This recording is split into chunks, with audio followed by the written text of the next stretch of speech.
Through the Looking-Glass, by Lewis Carroll. Chapter 1. Looking-Glass House. One thing was certain, that the white kitten had had nothing to do with it. It was the black kitten's fault entirely. For the white kitten had been having its face washed by the old cat for the last quarter of an hour, and bearing it pretty well, considering, so you see that it couldn't have had any hand in the mischief. The way Dinah washed her children's faces was this: first she held the poor thing down by its ear with one paw, and then with the other paw she rubbed its face all over, the wrong way, beginning at the nose, and just now, as I said, she was hard at work on the white kitten, which was lying quite still and trying to purr, no doubt feeling that it was all meant for its good. But the black kitten had been finished with earlier in the afternoon, and so,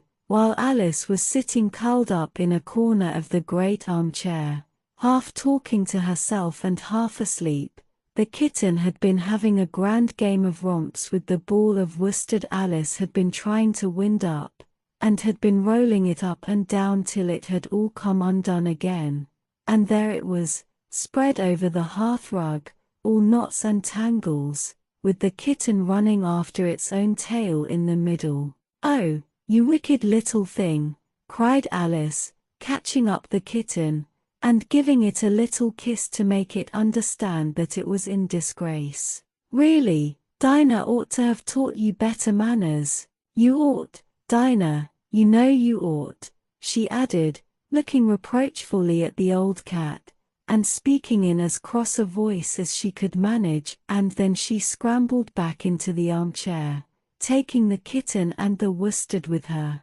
and began winding up the ball again. But she didn't get on very fast, as she was talking all the time, sometimes to the kitten, and sometimes to herself. Kitty sat very demurely on her knee, pretending to watch the progress of the winding, and now and then putting out one paw and gently touching the ball, as if it would be glad to help, if it might. "Do you know what tomorrow is, Kitty?" Alice began.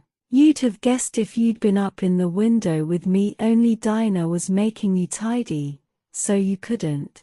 I was watching the boys getting in sticks for the bonfire, and it wants plenty of sticks, Kitty, only it got so cold, and it snowed so, they had to leave off. Never mind, Kitty, we'll go and see the bonfire tomorrow." Here Alice wound 2 or 3 turns of the worsted round the kitten's neck, just to see how it would look. This led to a scramble, in which the ball rolled down upon the floor, and yards of it got unwound again. "Do you know, I was so angry, Kitty," Alice went on as soon as they were comfortably settled again, "when I saw all the mischief you had been doing. I was very nearly opening the window, and putting you out into the snow. And you'd have deserved it, you little mischievous darling. What have you got to say for yourself?" "Now don't interrupt me," she went on, holding up one finger. "I'm going to tell you all your faults. Number 1, you squeaked twice while Dinah was washing your face this morning. Now you can't deny it, Kitty, I heard you. What's that you say?" Pretending that the kitten was speaking. "Her paw went into your eye? Well, that's your fault, for keeping your eyes open. If you'd shut them tight up, it wouldn't have happened. Now don't make any more excuses, but listen. Number 2, you pulled Snowdrop away by the tail just as I had put down the saucer of milk before her. What, you were thirsty, were you? How do you know she wasn't thirsty too? Now for number 3, you unwound every bit of the worsted while I wasn't looking. That's 3 faults, Kitty, and you've not been punished for any of them yet. You know I'm saving up all your punishments for Wednesday week." Suppose they had saved up all my punishments, she went on, talking more to herself than the kitten. "What would they do at the end of a year? I should be sent to prison, I suppose, when the day came. Or, let me see, suppose each punishment was to be going without a dinner, then, When the miserable day came, I should have to go without 50 dinners at once. Well, I shouldn't mind that much. I'd far rather go without them than eat them. Do you hear the snow against the window panes, Kitty? How nice and soft it sounds, just as if someone was kissing the window all over outside. I wonder if the snow loves the trees and fields, that it kisses them so gently, and then it covers them up snug, you know, with a white quilt, and perhaps it says, "Go to sleep, darlings, till the summer comes again."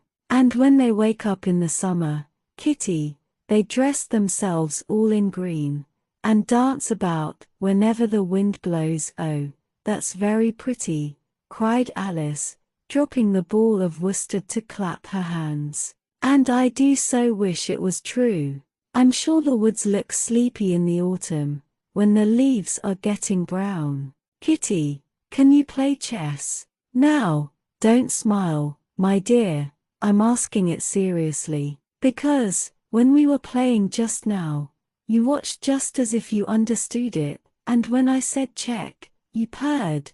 Well, it was a nice check, Kitty, and really I might have won, if it hadn't been for that nasty knight that came wiggling down among my pieces. Kitty, dear, let's pretend." And here I wish I could tell you half the things Alice used to say, beginning with her favorite phrase, "let's pretend." She had had quite a long argument with her sister only the day before, all because Alice had begun with "let's pretend we're kings and queens," and her sister, who liked being very exact, had argued that they couldn't, because there were only two of them, and Alice had been reduced at last to say, "Well, you can be one of them then, and I'll be all the rest."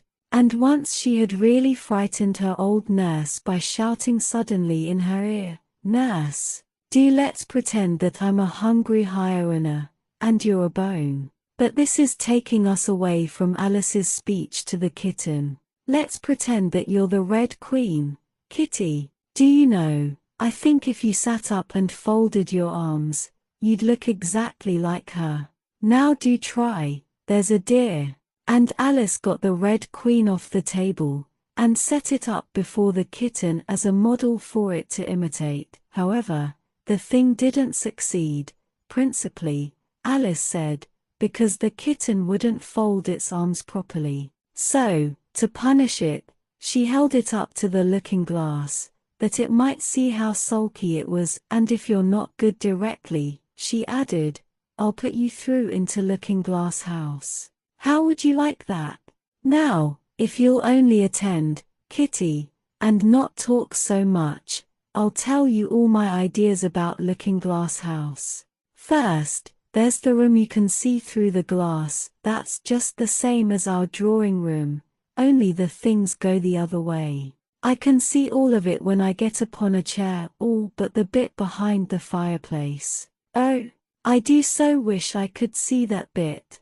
I want so much to know whether they've a fire in the winter. You never can tell, you know, unless our fire smokes, and then smoke comes up in that room too. But that may be only pretense, just to make it look as if they had a fire. Well then, the books are something like our books, only the words go the wrong way.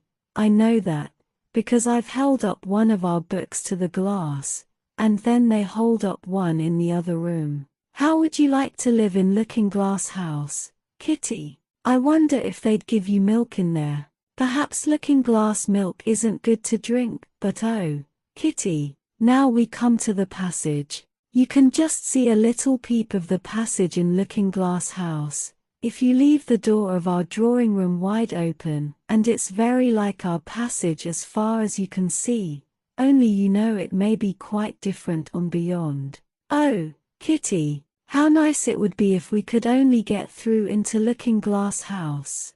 I'm sure it's got, oh, such beautiful things in it.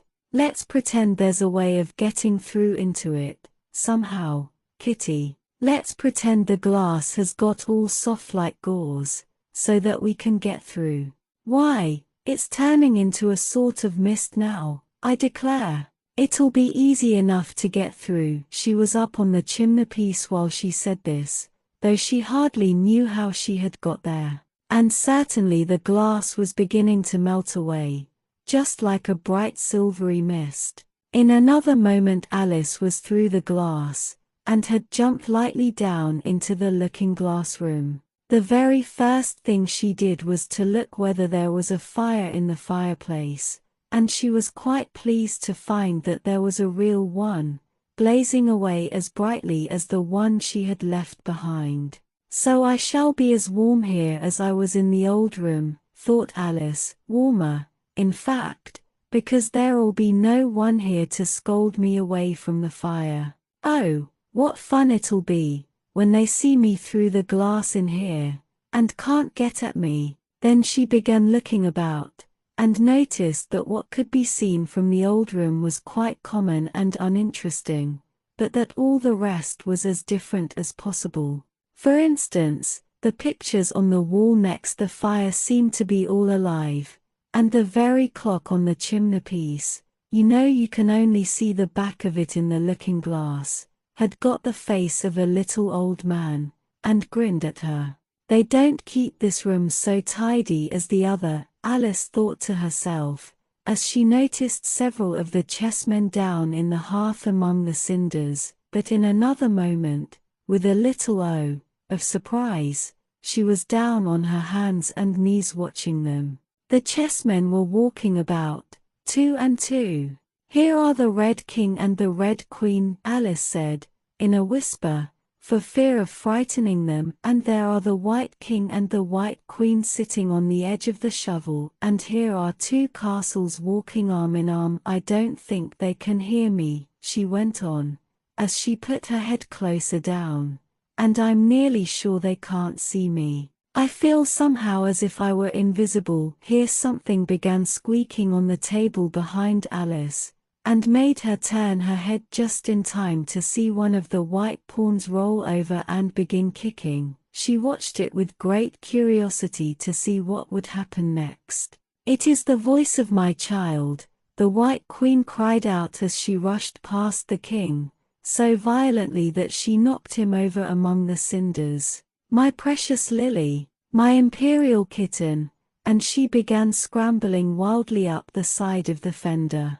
"Imperial fiddlestick," said the king, rubbing his nose, which had been hurt by the fall. He had a right to be a little annoyed with the queen, for he was covered with ashes from head to foot. Alice was very anxious to be of use, and, as the poor little Lily was nearly screaming herself into a fit, she hastily picked up the queen and set her on the table by the side of her noisy little daughter. The queen gasped, and sat down. The rapid journey through the air had quite taken away her breath, and for a minute or two she could do nothing but hug the little Lily in silence. As soon as she had recovered her breath a little, she called out to the White King, who was sitting sulkily among the ashes, "Mind the volcano." "What volcano?" said the king, looking up anxiously into the fire, as if he thought that was the most likely place to find one.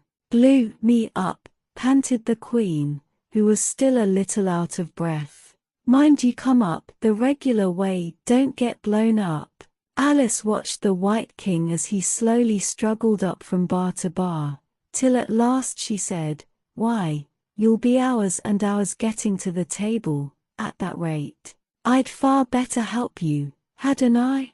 But the king took no notice of the question. It was quite clear that he could neither hear her nor see her. So Alice picked him up very gently, and lifted him across more slowly than she had lifted the queen, that she mightn't take his breath away. But, before she put him on the table, she thought she might as well dust him a little. He was so covered with ashes.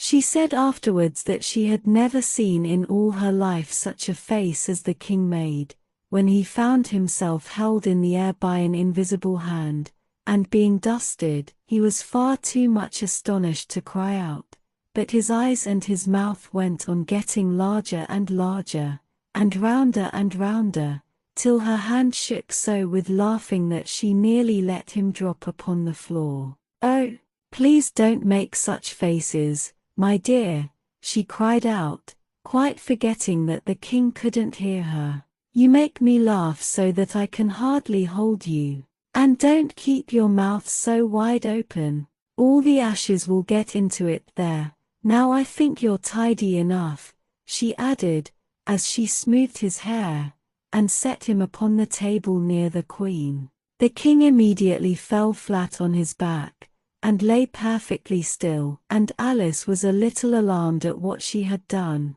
and went round the room to see if she could find any water to throw over him. However, she could find nothing but a bottle of ink, and when she got back with it she found he had recovered, and he and the queen were talking together in a frightened whisper so low that Alice could hardly hear what they said. The king was saying, "I assure you, my dear, I turned cold to the very ends of my whiskers," to which the queen replied, "You haven't got any whiskers." The horror of that moment, the king went on, "I shall never, never forget." "You will, though," the queen said, "if you don't make a memorandum of it."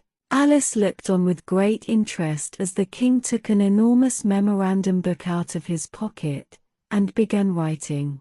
A sudden thought struck her, and she took hold of the end of the pencil, which came some way over his shoulder, and began writing for him. The poor king looked puzzled and unhappy, and struggled with the pencil for some time without saying anything, but Alice was too strong for him, and at last he panted out, "My dear, I really must get a thinner pencil. I can't manage this one a bit. It writes all manner of things that I don't intend."